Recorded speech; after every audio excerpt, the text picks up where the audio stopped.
Hola niños, ¿cómo están? El día de hoy trabajaremos con una nueva consonante. Quiero que presten mucha atención al siguiente sonido. ¿Saben qué sonó? A ver, repitamos. Sí, es un globo que se reventó y suena muy parecido a la letra que conoceremos hoy, la letra P, que suena P, como un globo reventado. ¿Cómo realizamos la letra P o el sonido P? Primero, recordar que podemos trabajar frente al espejo para que sea más fácil poder ver cómo lo estamos haciendo.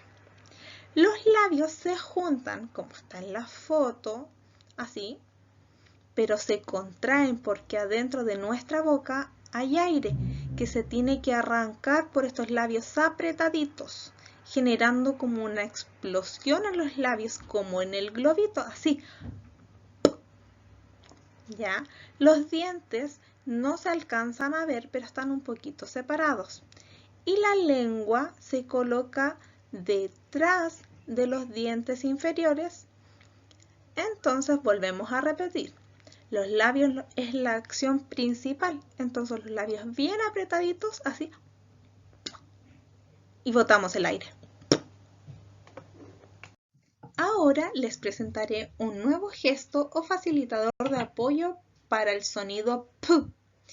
Este se realiza así, frente a los labios, y vamos a sentir cómo escapa el aire entre estos labios apretaditos. P. De nuevo, P.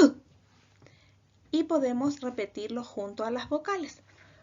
Pa, pe, pi, po, pu. Practica tú.